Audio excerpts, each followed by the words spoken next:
Hi guys, welcome back to my channel, and as you know from the title, today I'll be reviewing this very famous bestseller book, which is The Subtle Art of Not Giving a F. And since I don't want to say that word again and again in the video, so I'll be using the word care instead. So yeah, that's that. And the genre is self-help. I haven't read a lot of self-help books, just one before this, but there are certain things that I really like about the genre. Like, first of all, I really like the fact that there are a lot of real life examples in the self-help books from lives of real people. So that's really amazing. I like reading those short stories in one single book.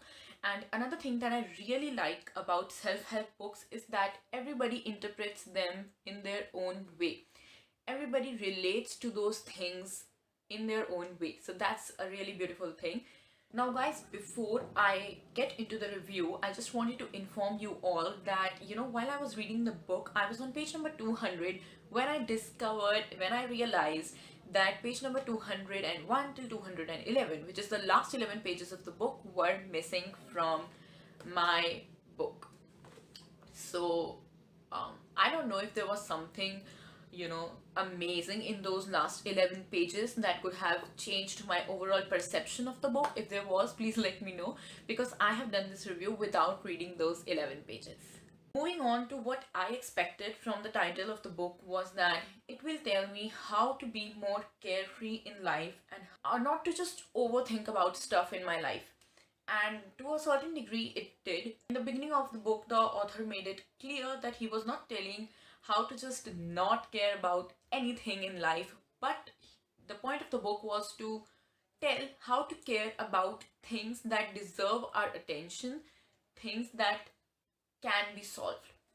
Initially, when I read the first chapter, I was like, this is going to be the best book I have read in 2018. The writing style of the author was so hilarious. It was witty, funny, and outright and blunt. It was brilliant. But when I started reading it, I made a post on Instagram where one of my friends told me that the book is very repetitive, and at the time I had just read first chapter, so I didn't find it to be so.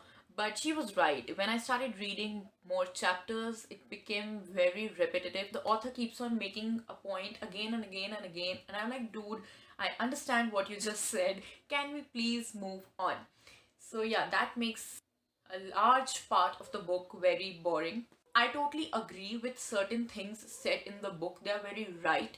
One thing that's like really nice is that he tells us that there might be certain problems in our life where we are not at fault. The problem is not due to us.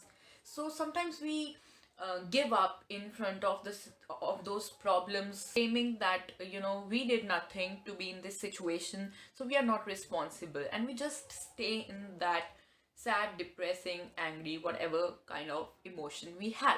Author tells that whatever happens in our life, we might or might not be at fault, we might not be to blame, but we are always responsible for our condition, and I totally agree to that.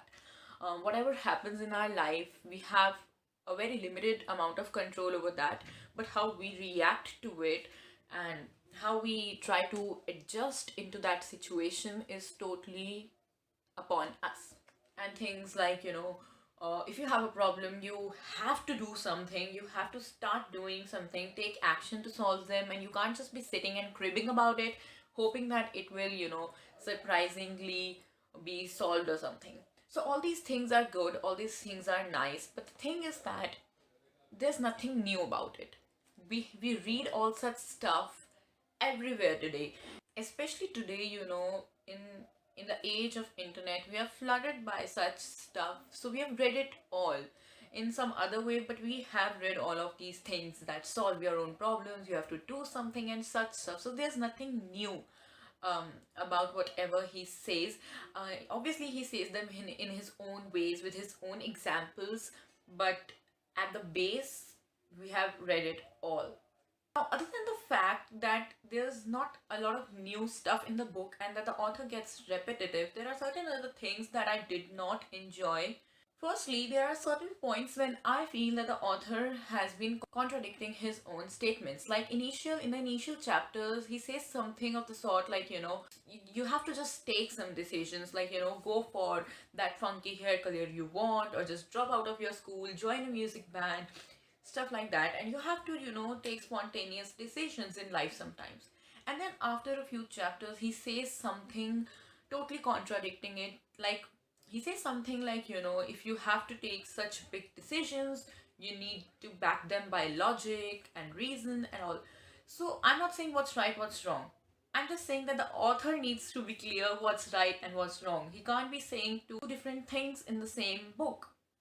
So in a lot of places in the book, it seems as if, a lot of thoughts have been put together on a single page.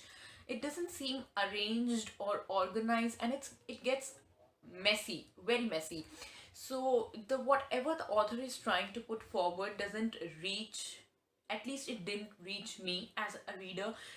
One thing that absolutely irked me was there was this one chapter towards the ending of the book that just suddenly becomes all about relationships. That whole chapter becomes a relationship guide, and I think then that should be another book of the subtle art of how to handle your relationships. But that should not have been here. And similarly, there were certain parts of the book that I felt didn't belong in there, didn't, relate to what the book was about. They unnecessarily expanded the already repetitive book. Overall, my thoughts are that this is just one overrated book, and I think much of the hype is because of its title, which is obviously a bit different. Overall, I didn't enjoy reading this book at all. So guys, that was my review for The Subtle Art of Not Giving a Beep. If you like this video, please give it a thumbs up and subscribe to my channel. And if you want me to review any other book, please let me know and I'll try and read that. Also guys, you can follow me on Instagram. My Instagram link will be in the description, so don't forget to do that.